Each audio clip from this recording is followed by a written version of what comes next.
É vergonhoso que tantos teólogos cristãos não entendem o ponto do livro de Esther e, assim, tornam-se inimigos involuntários do Deus de Israel.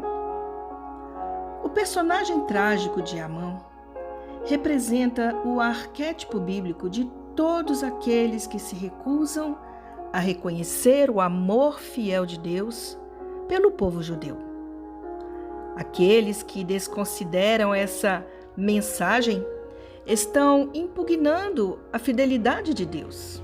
Afinal, se Deus não cumprirá suas promessas de aliança com a etnia de Israel, o que faz os teólogos cristãos acreditarem que Ele cumprirá suas promessas à igreja? De fato, igrejas ou teólogos que afirmam que Deus abandonou o povo de Israel estão impugnando diretamente a credibilidade da própria mensagem do Evangelho. Sim, é um problema tão sério. Ao longo dos séculos e em vários lugares, muitos tentaram destruir o povo judeu, mas nenhum conseguiu. Am Israel Chai, o povo de Israel vive. Israel é o super sinal de Deus de que Ele é fiel às promessas da aliança, como está escrito em Jeremias 31. E uma vez que Deus cumpre suas promessas a Israel, os cristãos também podem confiar que a mão soberana de Deus faz todas as coisas cooperarem para o bem, mesmo que às vezes as coisas pareçam sombrias e desesperadas. O livro de Esther trata da fidelidade de Deus e do cuidado do povo judeu e, por extensão, de todos aqueles entre as nações que se tornam participantes das bênçãos de Israel através de Yeshua, o Messias.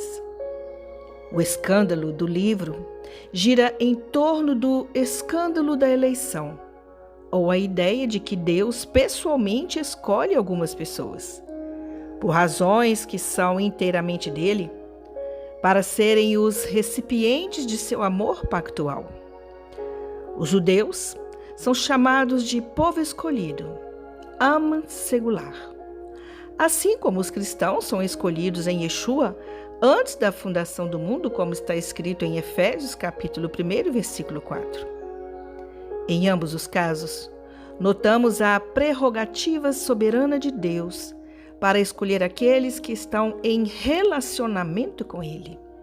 E Yeshua disse a seus seguidores: ninguém pode vir a mim, a menos que o Pai que me enviou o traga.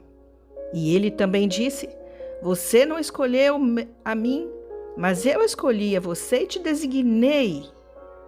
Deus é o iniciador do relacionamento.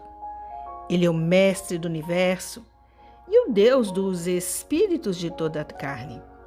Se há revelação do céu, é prerrogativa do céu concedê-la nos próprios termos do céu. A respeito dessa prerrogativa divina, Paulo nos lembrou das palavras de Deus a Moisés: serei gracioso a quem serei gracioso, e mostrarei misericórdia de quem eu usarei de misericórdia. Isso está em Romanos capítulo 9. Ele então segue com a declaração: portanto, não depende da vontade ou esforço humano, mas de Deus, que usa de misericórdia. Se isso soa ofensivo ou injusto, pode ser que estejamos secretamente apelando para nosso suposto mérito, a fim de encontrar aceitação diante de Deus. O escândalo do Evangelho é que Deus ama a quem ama, por razões que são somente dele. E este é igualmente o escândalo da escolha soberana de Deus, do povo de Israel. Em ambos os casos, Deus é preeminente.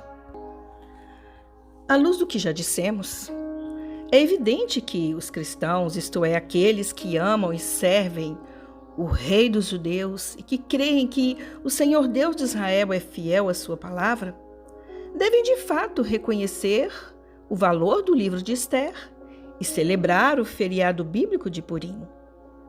Deus não joga dados com o universo e podemos confiar em seu cuidado e planos soberanos, tanto para o povo de Israel, quanto para aqueles que aceitam Yeshua como seu Salvador e Mestre.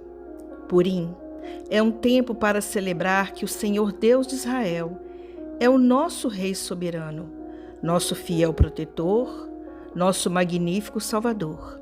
Como os judeus da antiga Pérsia, fomos libertos por Deus para experimentar a alegria do seu amor. O objetivo ou fim da salvação é uma vida abundante, cheia de alegria indescritível e cheia de glória. Finalmente, é importante lembrar a nós mesmos que o mundo está cheio de vários tipos de amãs, e alguns deles são até professores, pastores em várias igrejas e escolas.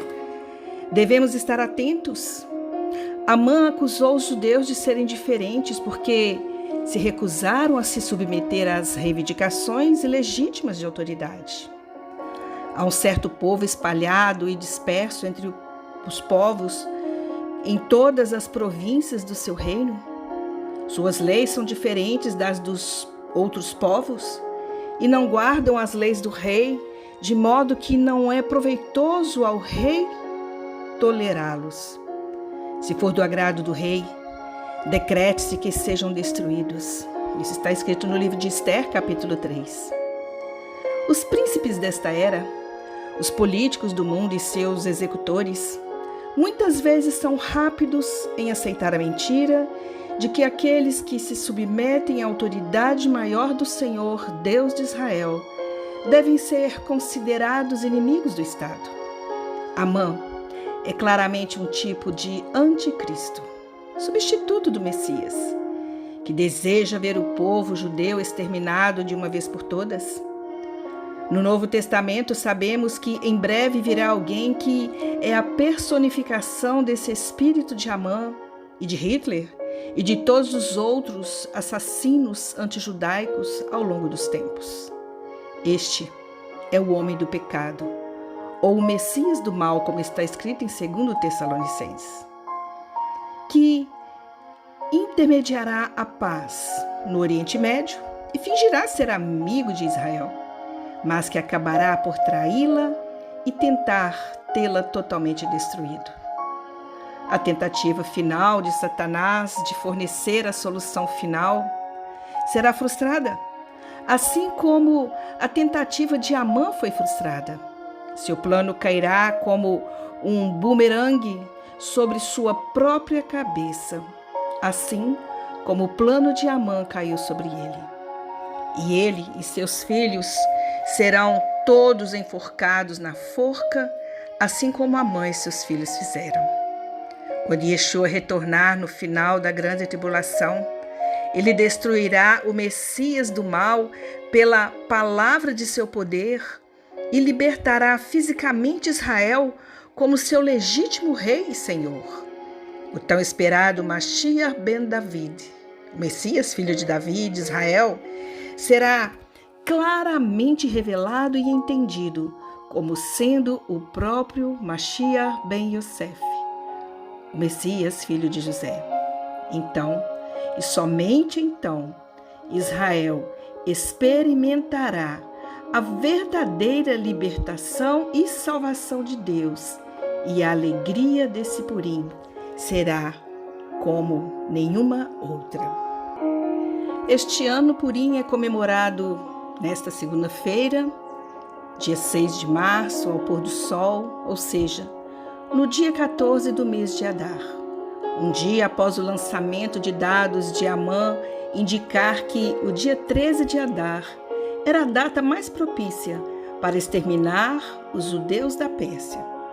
Observem que Purim é comemorado no dia seguinte, pois foi nessa época que os judeus experimentaram a alegria de sua libertação.